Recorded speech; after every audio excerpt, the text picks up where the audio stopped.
सभी को राम राम। कैसे हैं वही सब दोस्तों। आज की जो हमारी क्लास होने वाली है वो है राजस्थान का भूगोल, और राजस्थान का भूगोल में भी स्थिति एंड विस्तार, ये क्लास हम लेने वाले हैं।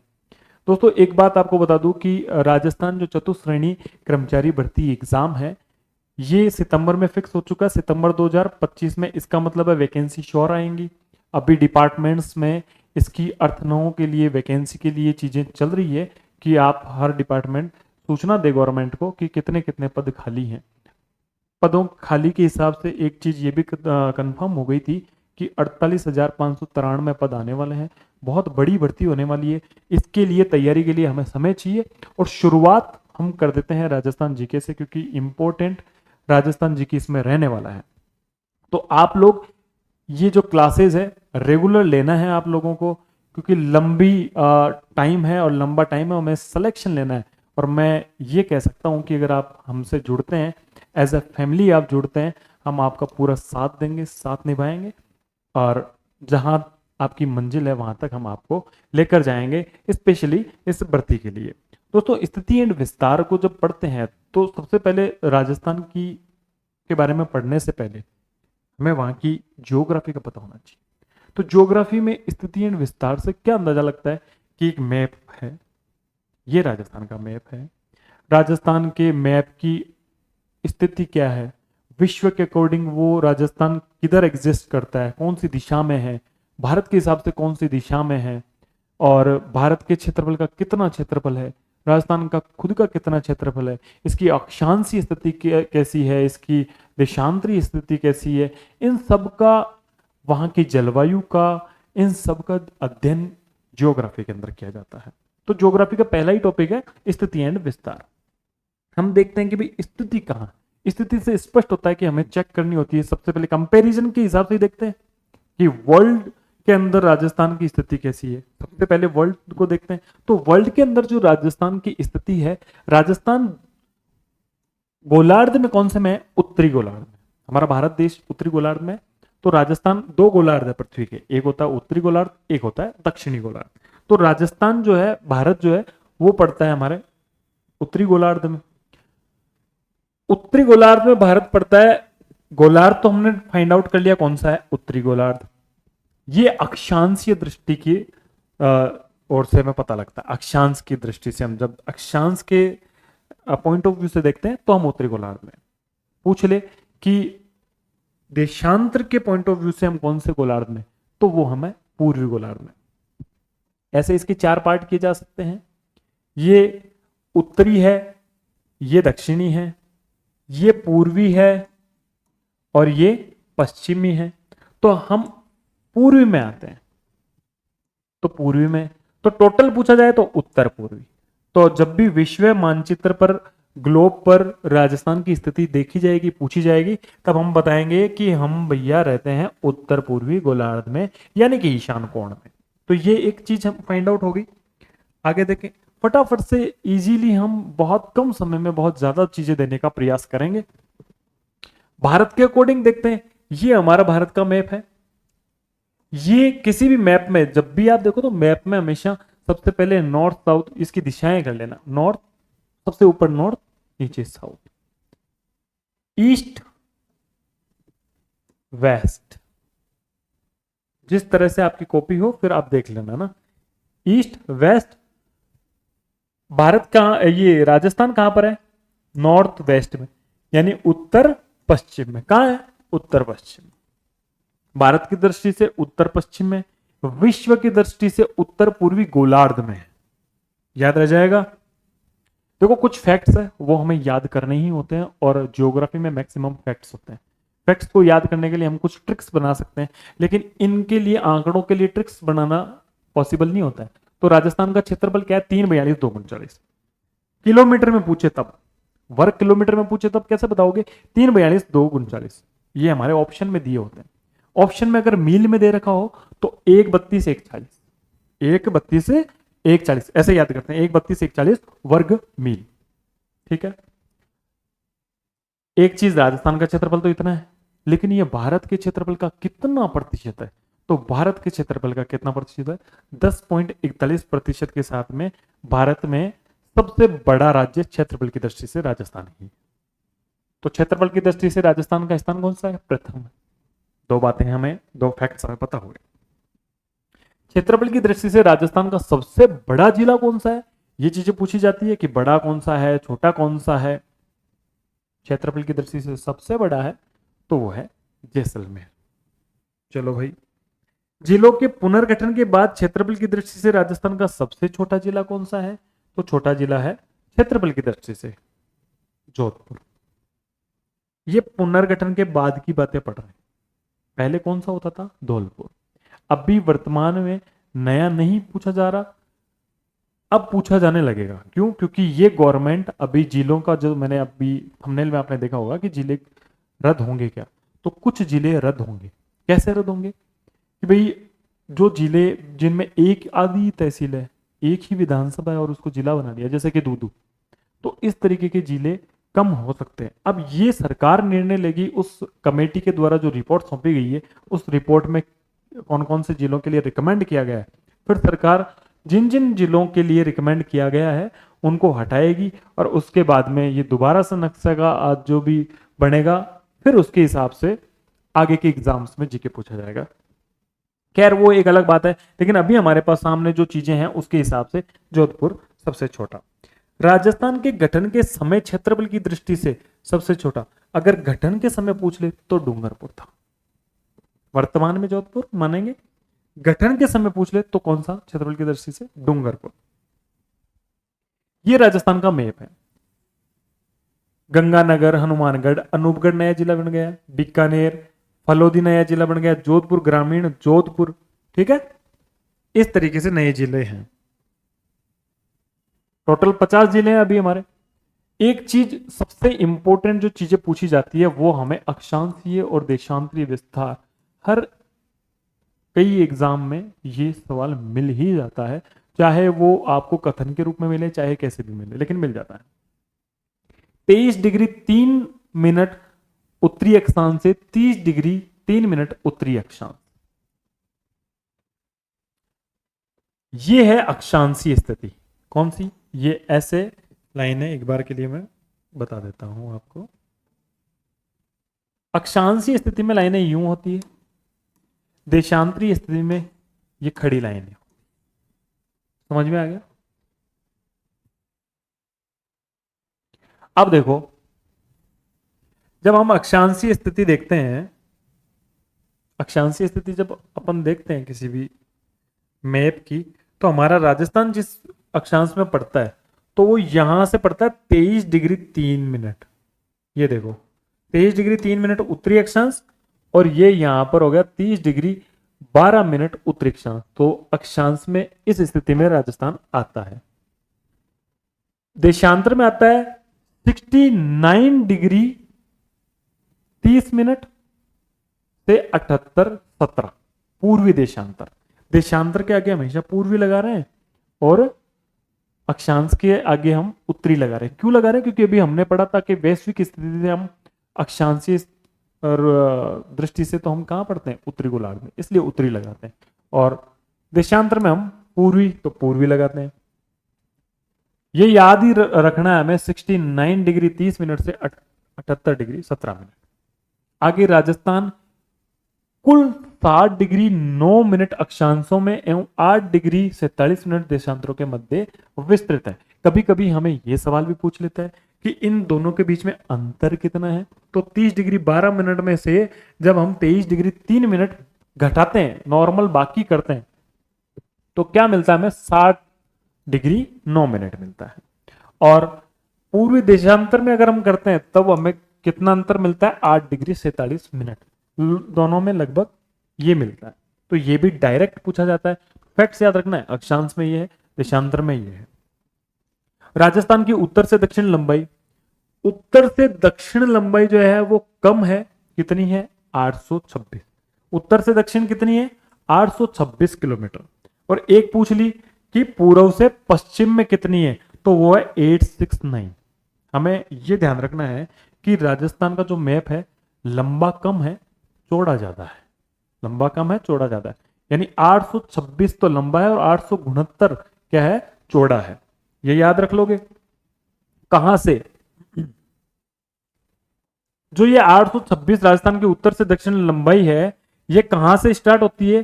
कोणा गांव से बोरकुंड में। भाई ये कोणा है, याद कैसे रखोगे? कुआ यूं खोदते हैं ना, कुआ या बोरिंग यूं खोदते हैं, तो ये एक कोने से पकड़ के हम बोरिंग तक आ गए। ठीक है, एक कोने से पकड़ के बोरिंग खोद दिया, तो ये तो हो गया कोणा गांव, कहां पर? गंगानगर में। और ये हो गया बोरकुंड, कहां हो गया? बांसवाड़ा में। ऐसे ही याद रखोगे, कोणा बोरकुंड। अगला सवाल चौड़ाई भी देख लेते हैं। चौड़ाई के अंदर राजस्थान की पूर्व से पश्चिम चौड़ाई 869, जो कि सिलावट गांव, राजाखेड़ा, धौलपुर से कटरा गांव, सम तहसील। अब इसको लेते हैं यहां से, ठीक है, पूर्वी दिशा से ले लेते हैं, यहां नॉर्थ से ले लेता है, यहां पूर्वी दिशा से ले लेते हैं। पूर्वी में धौलपुर, धौलपुर में कहा, कौन सा गांव है भाई? धौलपुर में है सिलावट गांव, और जैसलमेर में कटरा। तो ऐसे मान लो कि भाई कोई कपड़ा है, उसको काट के सिला लिया, काटने के बाद में सिलते हैं ना, काटने के बाद में सिलते हैं, तो कटरा कहां पर है? जैसलमेर में। और सिलना कहां पर है? धौलपुर में। ऐसे याद हो जाएगा। ये गांवों के नाम भी पूछ ले। तो आगे बढ़ते हैं। आगे और कौन सा सवाल पूछा जा सकता है कि भाई 826 और 869 में अंतर कितना है, यानी कि लंबाई और चौड़ाई में अंतर कितना है? ये डायरेक्ट सवाल पूछे गए हैं बहुत एग्जाम में, तो 43 किलोमीटर का है। ये फैक्ट्स आपको याद ही होंगे अगर राजस्थान का जीके आपने कभी भी पढ़ा तो। आजकल थोड़े एडवांस सवाल पूछ लेते तो विकर्ण की लंबाई पूछ लेते हैं। ये तो लंबाई हो गई, ये चौड़ाई हो गई, और ये विकर्ण हो गए, तो विकर्ण की लंबाई भी पूछी जा सकती है। तो उत्तर पश्चिम से दक्षिण पूर्व, अब दिशाओं का बड़ा ज्ञान होना चाहिए हमें कि ये उत्तर पश्चिम है, ये वाली से दक्षिण पूर्व में गए, दो विकर्ण है। इसकी लंबाई तो कितनी है? इसकी लंबाई तो है 850 किलोमीटर में है, सब लंबाई है ना। और ये दक्षिण पश्चिम से, ये दक्षिण पश्चिम है, दक्षिण पश्चिम से उत्तर पूर्व है, इसकी लंबाई है 784 किलोमीटर। अब इन दोनों में अंतर पूछ ले, तो इन दोनों में अंतर है 66 किलोमीटर, घटाओगे तो 66 किलोमीटर। भाई मेन में तो कितना अंतर है? हमारी जो लंबाई चौड़ाई में, उसमें 43 है। विकर्णों में कितना अंतर है? 66। विकर्ण कितने? 850 और 784। ऊपर से नीचे लंबाई हमारी कम है, चौड़ाई हमारी ज्यादा है, तो लंबाई ज्यादा कम है, तो लंबाई कितनी होगी? 826, और चौड़ाई कितनी होगी? 869। अगला विकर्णों के लंबाई चौड़ाई में अंतर ये हो गया। खगोलीय स्थिति के आधार पर राजस्थान का मध्यवर्ती जिला, भाई हम खगोलीय स्थिति के आधार पर देखते हो तो मध्यवर्ती जिला है भाई नागौर। हमारा नागौर जिला क्या है? बीच ही बीच में है। खगोलीय स्थिति के आधार पर राजस्थान का मध्यवर्ती गांव कौन सा है? तो ये गांव है ना, जिला तो कौन सा है? नागौर। गांव कौन सा है? लामपोलाई, एक गांव का नाम है लामपोलाई, और वो नागौर के अंदर पड़ता है, तो वो सबसे बीचों ही बीच गांव है। राजस्थान का अधिकांश भाग कर्क रेखा के उत्तर में स्थित है। हम ये जानते हैं कि कर्क रेखा हमारे ओनली दो ही जिलों से गुजरती है, नीचे वालों से, डूंगरपुर और बांसवाड़ा से। तो कर्क रेखा से ऊपर ही है अधिकांश भाग हमारा राजस्थान का। और कर्क रेखा की लंबाई कितनी है? 26 किलोमीटर। ये चीजें हमें याद रखनी है। कर्क रेखा कौन सी होती है? 23.5 डिग्री उत्तरी अक्षांश वाली जो रेखा है उसको कर्क रेखा कहते हैं। और वो कर्क रेखा की लंबाई कितनी है? राजस्थान में 26 किलोमीटर है। दो ही जिलों से गुजरती है। कौन कौन से? एक तो बांसवाड़ा जिला, बांसवाड़ा जिले में भी कुशलगढ़ तहसील, और डूंगरपुर जिला, उसमें भी कौन सा? चीखली गांव के पास से होकर गुजरती है। तो सिर्फ दो ही जिलों से। कर्क रेखा के सबसे नजदीक कोई शहर है, तो कर्क रेखा बांसवाड़ा से गुजरती है, तो सबसे नजदीक अगर कोई शहर है तो वो है कुशलगढ़ बांसवाड़ा। कर्क रेखा के सर्वाधिक निकट जिला मुख्यालय कोई है, तो दो जिले पड़ते हैं, एक तो बांसवाड़ा और डूंगरपुर, लेकिन सबसे निकट पूछ ले तो बांसवाड़ा है। कर्क रेखा से सर्वाधिक दूर, सबसे दूर पूछ ले तो सबसे दूर ऊपर ही ऊपर का जिला होगा। ऑब्वियस बात है, ऊपर ही ऊपर का होगा, लॉजिकल बात है, तो गंगानगर है सबसे ऊपर। कर्क संक्रांति, ग्रीष्म संक्रांति 21 जून को कर्क रेखा पर सूर्य सीधा चमकता है। यह बात हमें पता है कि 21 जून को क्या बोलते हैं कि भाई सबसे बड़ा दिन होता है, तो 21 जून को सूर्य क्या है, सीधा चमकता है किस पे, कर्क रेखा पे। सूर्य की किरणों का सर्वाधिक सीधापन कहां पड़ेगा, जहां कर्क रेखा होगी। जहां कर्क रेखा होगी वहीं सूर्य क्या होगा, सबसे ज्यादा सीधा होगा। तो कर्क रेखा हमारे यहाँ कहां से गुजरती है, बांसवाड़ा और डूंगरपुर, तो बांसवाड़ा से सबसे ज्यादा सीधा होगा। सूर्य की किरणों का सर्वाधिक तिरछापन, तिरछी कहां जाएगी, सबसे ऊपर। तो यहां से तिरछी, यहां से तिरछी, सबसे सीधी नीचे ही नीचे, जहां से कर्क रेखा गुजरती, फिर ऊपर पहुंचती पहुंचती तिरछी हो जाएगी। सबसे ऊपर का जिला कौन सा, गंगानगर। लॉजिकल बात है, याद रखने की जरूरत नहीं है, लेकिन एग्जाम में पूछे तो हम ऐसे याद करेंगे। तिरछापन गंगानगर में होगा क्योंकि सबसे ऊपर है, सीधापन बांसवाड़ा में होगा क्योंकि उसी रेखा के ऊपर है।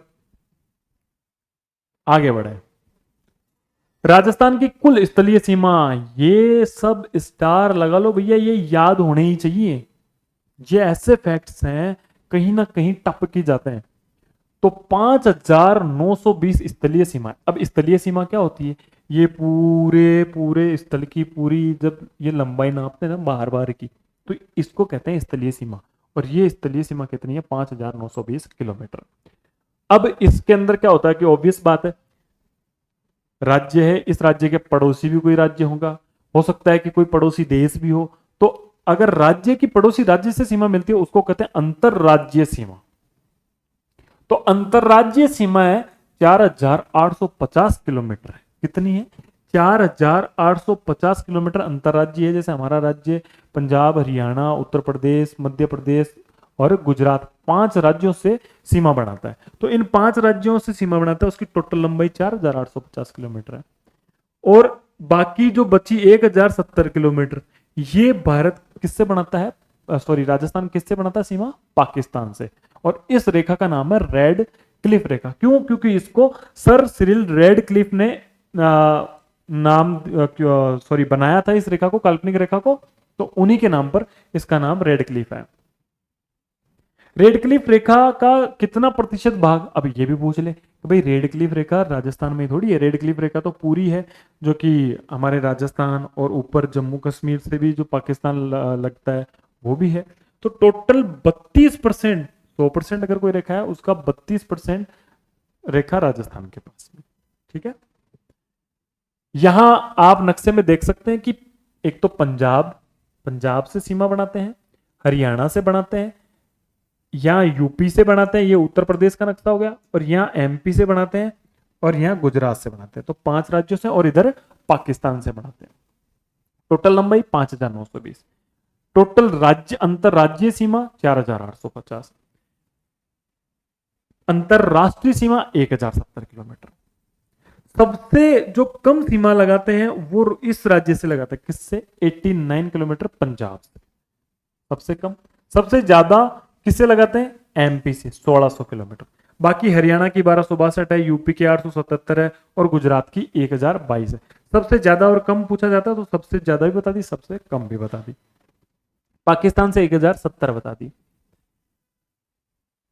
कई बार सवाल ये भी पूछ लेते हैं कि यार गंगानगर से कितनी मिलती है, इससे कितनी मिलती है, जैसलमेर से कितनी मिलती है, बाड़मेर से कितनी मिलती है।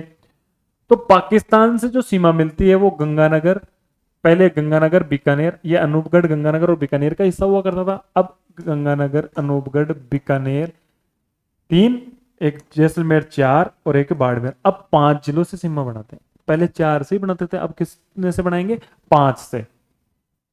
कितनी, 1,070। ये गंगानगर और ये अनूपगढ़ तक 210। अभी इसकी सीमा में संशोधन इसलिए नहीं हुआ क्योंकि इसकी सीमा के आंकड़े नहीं है। जब इनके आंकड़े आएंगे तब ये संशोधन हो जाएगा। बीकानेर से 168 किलोमीटर सीमा, ये पुराने ही आंकड़े चल रहे हैं। जैसलमेर से सबसे ज्यादा बनाते कितने, 464 किलोमीटर। पाकिस्तान की सबसे ज्यादा सीमा है जैसलमेर से ही है, तभी तो जैसलमेर में ज्यादा आर्म फोर्सेस लगी हुई है। और बाड़मेर में 228 किलोमीटर। यहां तक क्लियर है।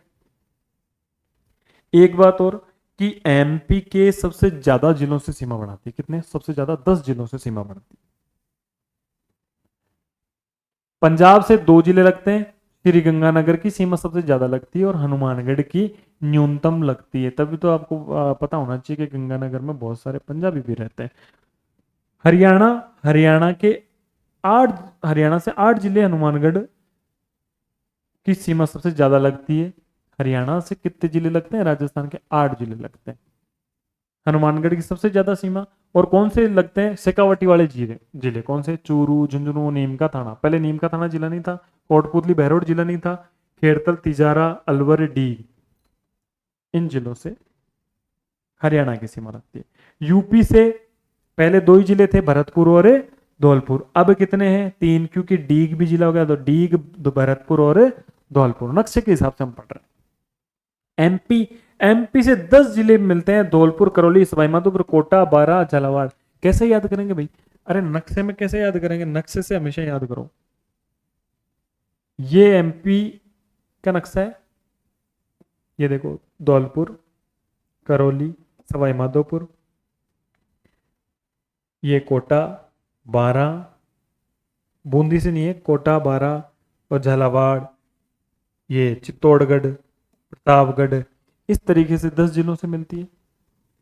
ये नक्शा आपको याद हो जाना चाहिए, क्योंकि एग्जामिनर जो है सवाल ऊपर से नीचे कौन कौन से जिले आएंगे, दाएं से बाएं कौन कौन से जिले आएंगे, ये सब इस तरीके के सवाल पूछे जाते हैं। इसलिए हमें सबसे पहले अगर राजस्थान का जीके पता करना हो तो राजस्थान का मैप हमें याद होना चाहिए। एकदम स्कैन कर लो। गुजरात से 6 जिले मिलते हैं, कौन से? एक तो नीचे नीचे का बांसवाड़ा, फिर डूंगरपुर, फिर उसके बाद में जाते हैं उदयपुर।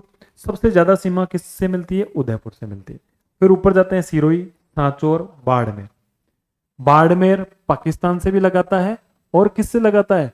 गुजरात से भी लगाता है। तो ऐसे कौन सा जिला है जो कि अंतर्राज्यीय और अंतर्राष्ट्रीय दोनों सीमा बनाता है? तो वो जिला हो गया बाड़मेर। क्यों? क्योंकि बाड़मेर पाकिस्तान से भी लगाता है और गुजरात से भी लगाता है। तो अंतर्राज्यीय और अंतर्राष्ट्रीय दोनों सीमा बनाता है कौन? बाड़मेर। बाड़मेर से ही सबसे न्यूनतम सीमा लगती। पाकिस्तान से लगने वाले सीमावर्ती 6 जिले उत्तर से दक्षिण की ओर क्रमशः, ये पाकिस्तान से 6 जिले लगते हैं, सॉरी ना, 5 नहीं। फलोदी की थोड़ी सी सीमा लगती है, अगर हम मैप में देखेंगे, ये यहां पर मैप में देखते हैं हम फलोदी। हालांकि ये मैप भी पूरा एकदम क्लियर नहीं है। फलोदी से थोड़ी सी सीमा लगती है पाकिस्तान की, है ना, बहुत थोड़ी सी।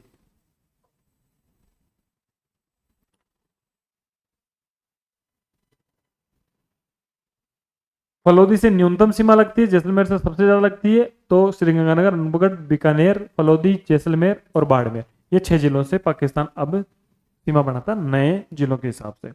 राजस्थान के वे जिले जो केवल अंतरराष्ट्रीय सीमा बनाते हैं, तो केवल अंतरराष्ट्रीय सीमा बनाने वाले 4 जिले हैं, अनूपगढ़, बीकानेर, फलोदी और जैसलमेर। जैसलमेर किसी राज्य से नहीं मिलाता है, जैसलमेर सिर्फ और सिर्फ पाकिस्तान से मिलाता है। बीकानेर पाकिस्तान से मिलाता है, अनूपगढ़ पाकिस्तान से मिलाता है, लेकिन गंगानगर तो उससे भी मिलाता है। इसलिए 4 ही जिले जो कि सिर्फ अंतरराष्ट्रीय सीमा बनाते हैं। अब राजस्थान के वे जिले जो अंतरराष्ट्रीय सीमा के साथ, सॉरी, अंतरराज्य के साथ में अंतरराष्ट्रीय बनाते हैं, तो मैंने एक बाड़मेर बताया था और एक हमारे ऊपर गंगानगर भी है भाई। एक ऊपर गंगानगर भी तो है।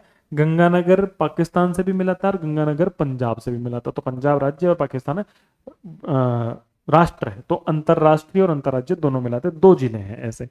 ये इंपॉर्टेंट हो जाते हैं सवाल, इनका क्रक्स यही होता है सवालों का, यहां पर ये सवाल इंपॉर्टेंट हो जाते हैं।